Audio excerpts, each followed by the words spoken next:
I want to talk about 5 quick things today, and I guess the basic thrust of the talk is this. I want to explore with you 5 areas of school life and try to suggest the spirit that's behind our expectations, okay? And it comes because I had a student last week ask me about the sanctuary clause. And I suspect most of you know what that means, but I'm not sure you understand all of it. And that made me think, there are some things we do here where we have really clear expectations, not necessarily rules, or in some cases they're rules or just broader philosophic practices. And I want you to understand why we have them. That is, I'm not interested in talking about all the details, but I do want to talk about the spirit behind them. So let's start with sanctuary, and I'll talk about 5. I'll try to go quickly. It's not a downer of a talk, but it's serious. And I want to try to suggest that behind these areas, which range, as I say, from extremely serious, like something like sanctuary, to less serious, like dress code, there's a philosophy that guides what we do. So let me start with the sanctuary. By the way, raise your hand if you have had a talk in the dorms or elsewhere about the sanctuary clause and the sanctuary practice. Okay, it looks like most of you have heard that. But I was at a meeting last year with the school monitors, and we were talking about sanctuary, and it was really clear to me that even at that time, and this was in January, there was some confusion about what sanctuary means and why we have it. So let me give you the quick background and the spirit. Here's the spirit. The spirit of sanctuary was to create safety. As simple as that. The spirit behind the sanctuary clause was to try to find a way in which we could allow students to do what was difficult but also right. And that is, how do you respond when you see a peer who's in really bad shape physically because they've been smoking too much or they've been drinking too much? And how can we help that? Well, here's what happened. I can't remember exactly when, but sometime in the early 1990s, I was a faculty member, I wasn't head. We found a faculty member was out walking her dog in January or February, heavy snow, cold night, and she found a girl who was passed out in the snow near one of the fields. And she was completely passed out, wasn't dressed in coat and clothing like that. And she immediately got help, got her to the health center. The girl was treated, and the story ended up with a happy ending. She was okay. But what we found out when we looked at this was that a group of her friends knew about this. And even as that girl was outside, they were trying to figure out what to do. They wanted to help her. They weren't strong enough to pick her up and carry her. They knew that she was in danger. It was freezing cold. She was in a drift of snow. But they were scared. And in the course of the conversations, they said, but we didn't want to turn her in, because if we did, she would get suspended. And she would have a DC, and it would be on her transcript, and then you can follow what went there from there. And that she would never get into college and her life would be over. And you know, you think about that and say, that sounds extreme. But in fact, at that moment, for a group of sophomore girls, I completely understand that. They wanted to do the right thing, but felt that they couldn't. I wish they had done something different. But we were really lucky that we didn't have a tragedy. We were really lucky that she didn't die there. So my predecessor was a great headmaster named Lance Odden, put together an ad hoc committee, ad hoc meaning for a single purpose. And the committee was charged to see if we could find a way in which we have a policy that would allow students to do what they knew they needed to do, that would make it safer, make it less likely that we would have someone die on our campus. And it was a terrifying reality for us. As faculty, we realized we almost had something terrible happen. So I happen to be a faculty member on the committee, and I remember vividly the discussions. There were 4 or 5 students and 4 or 5 faculty, and it was clear that we had different perspectives. And that's the purpose. You want that kind of diversity of perspectives. And the students were essentially saying, look, if there's too much teeth to this, if there's too many consequences, kids aren't going to be able to use it. In other words, if there's no changes, you can't expect us to. I know you want us to, but it's really hard to be a teenager and know that if I turn someone in, they're going to be suspended. And the faculty were saying, yeah, but wait a minute. We can't have circumstances where there's no teeth, there's no consequences. Students said, I don't want the parents to find out. And the faculty were saying, well, we have to let the parents know, because we're partners in this. We need to tell them. And so out of this came a compromise. And the compromise was essentially what you now know. And the compromise was, okay, you can bring someone in, sanctuary. In those days, there were no cell phones, so we said that call from the dorm, knock on a teacher's apartment door, what have you. And the idea was, that there would be no DC and there would be no suspension. So there therefore is nothing on the transcript. And so we took that out of it. And students said that'll make a huge difference.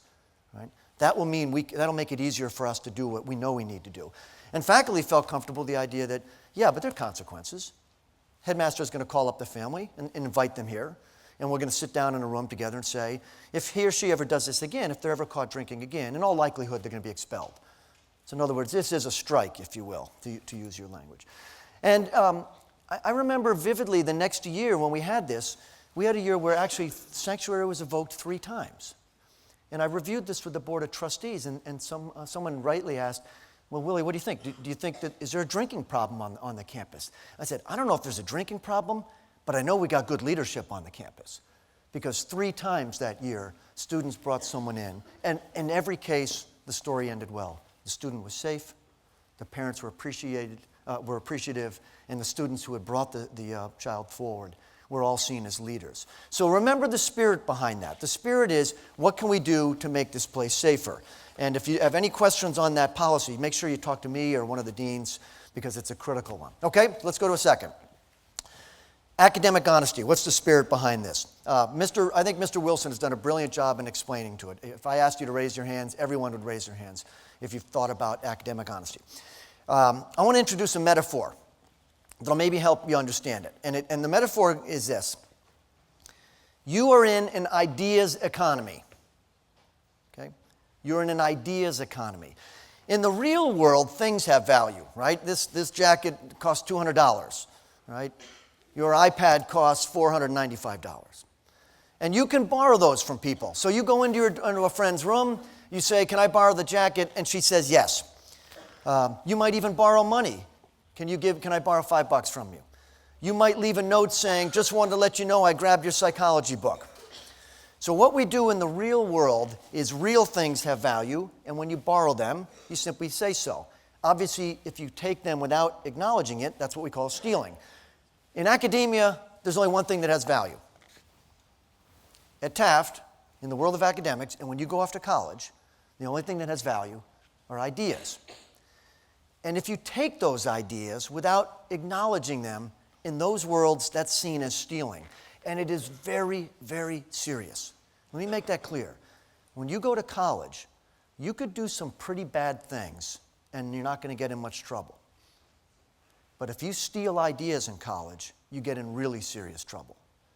In universities, you get kicked out for cheating or plagiarizing, because those are places where the only thing that has value are ideas.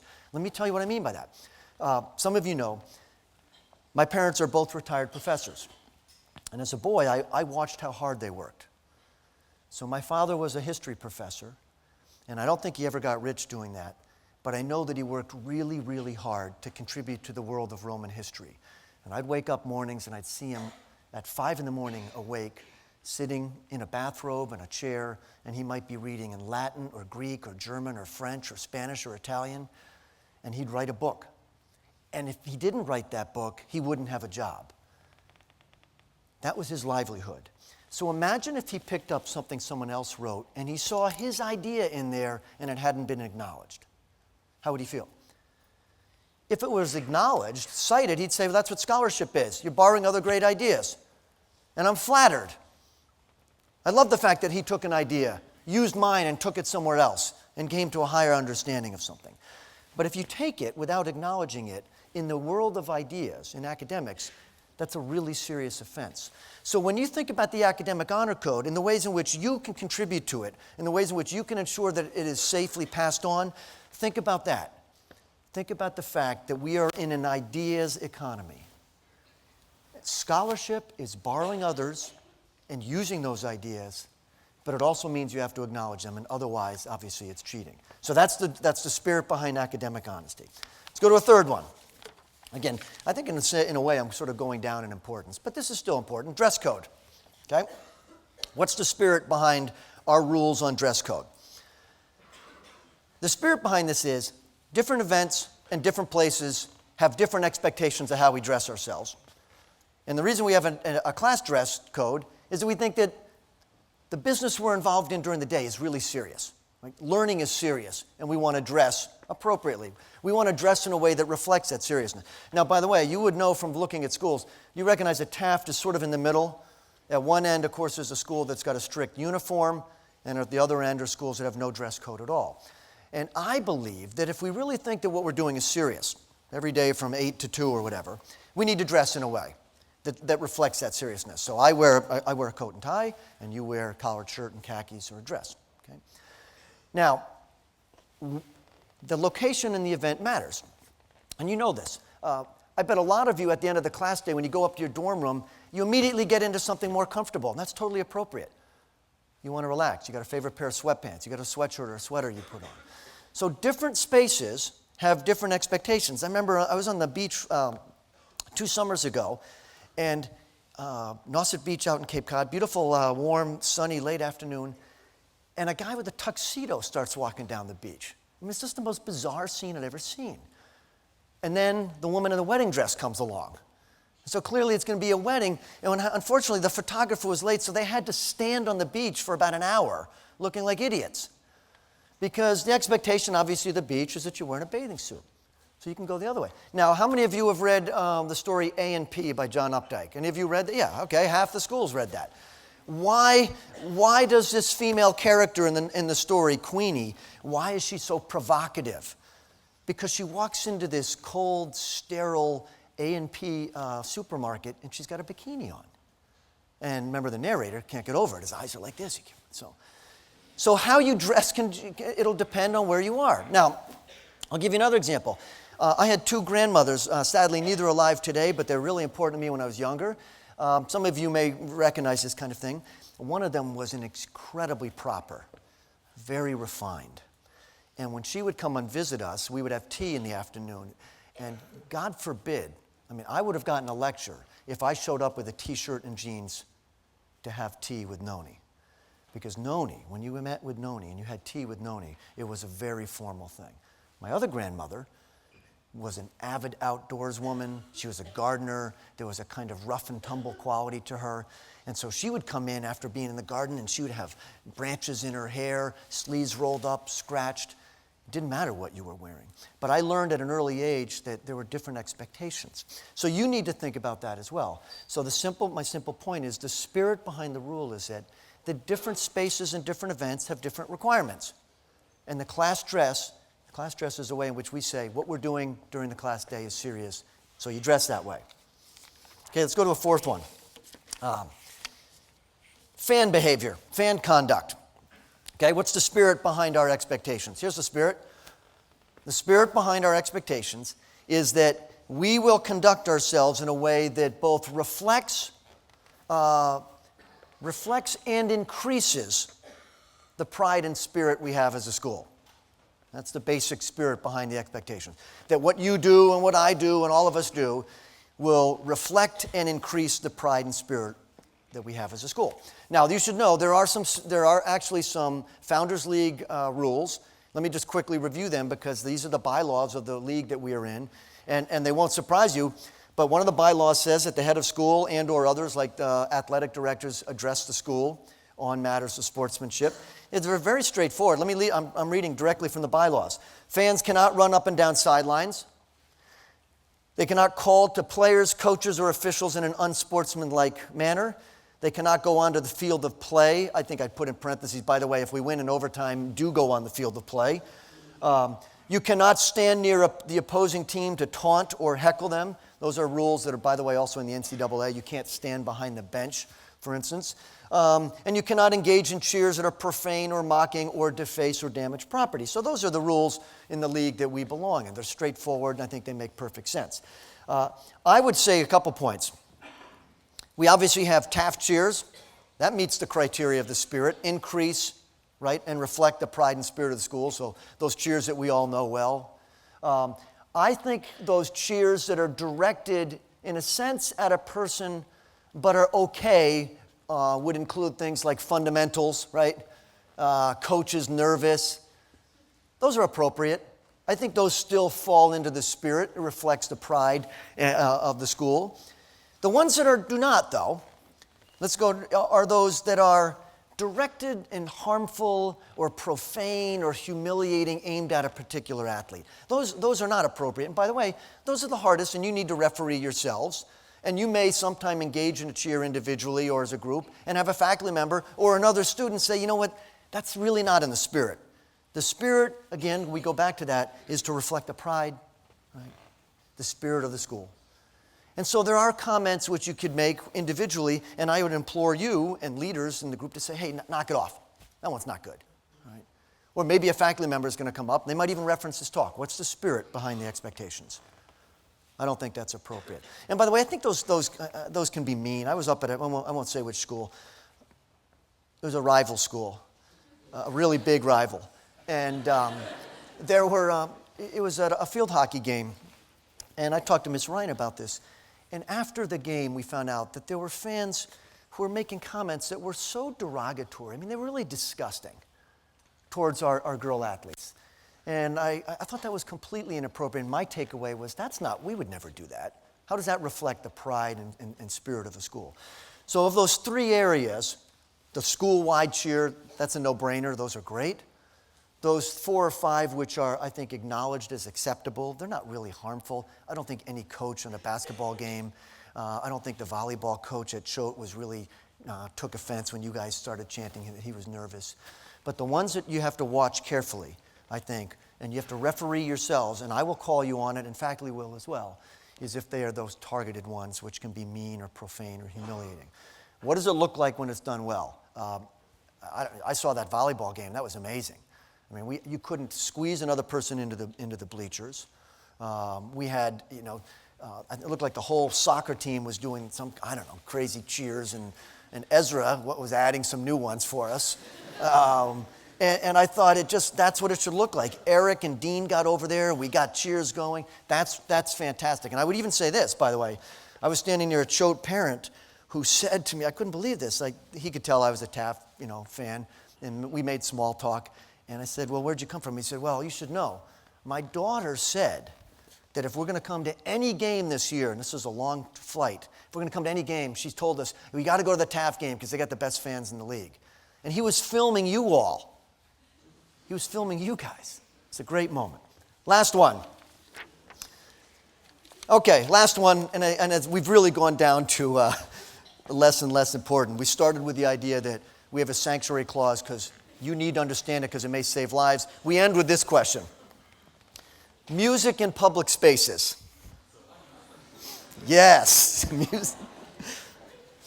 So, what's the spirit? When we play music, there's a big, I can see some of you looking at me because I know you know what I'm going to say. There's a big difference between what you listen in a private space and what you listen to in the public commons.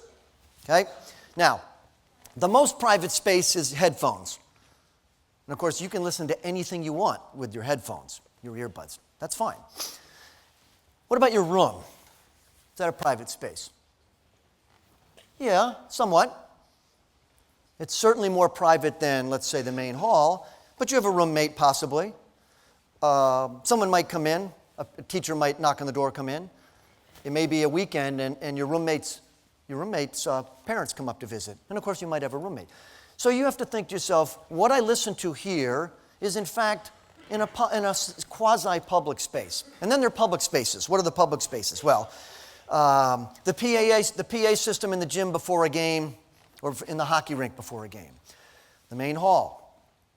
A sunny day in Centennial Quad when you've got your speakers out there. And obviously, my favorite, the weight room.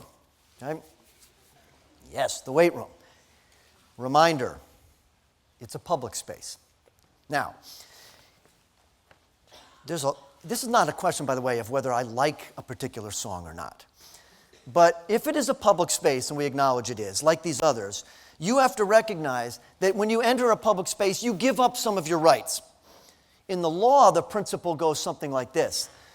My fist is allowed to travel as far as it wants until it meets your nose. So I am permitted by law, in essence, if you use that principle, to extend out as far as I want. But as soon as it becomes part of the public space and hits your face, I'm not allowed to do that. So you might think of music in those terms. And I feel that I've been hit in the face with some of the music up there. Now, I sometimes find myself, are you telling me in that entire playlist, you do not have a song that doesn't have F-bombs every other lyric? And there are times when I'll see someone go over and they keep looking and they don't have any. Now, I don't know how many is right and how many is wrong. I do know that when I play, well, I don't know, Eminem, you're going to have a tough time, right? You know, I'm not afraid. Look at the lyrics in that. So you may love that song. And I think actually it's a pretty interesting song and it contributes a lot into that world. But it's got F-bombs, crap. Well, I shouldn't say this. This is a public space. The principle is that when you enter the public space, you have obligations to the public, you have obligations to fellow citizens, and by definition, you give up some of your own personal rights. And I think that's understood, it's to be expected. So the spirit behind that is, there's a big distinction between your private space and your public space. You need to recognize it, and occasionally someone like me or others will call on you on that and remind you, and I want you to always come back to the spirit of that. I don't want to get into a discussion of how many F-bombs is appropriate in a single song. I want to go back to the principle, and the principle is there's a difference between public and private. So those are 5 areas that are pretty important for us. They range from the super important all the way down to the less important. I want you to understand the principle behind it. Whenever you're wondering about your conduct in those areas, go back to the spirit behind the rule, go back to the principle behind it. I think that will guide you. Okay? So, many thanks for a great day yesterday. We're adjourned.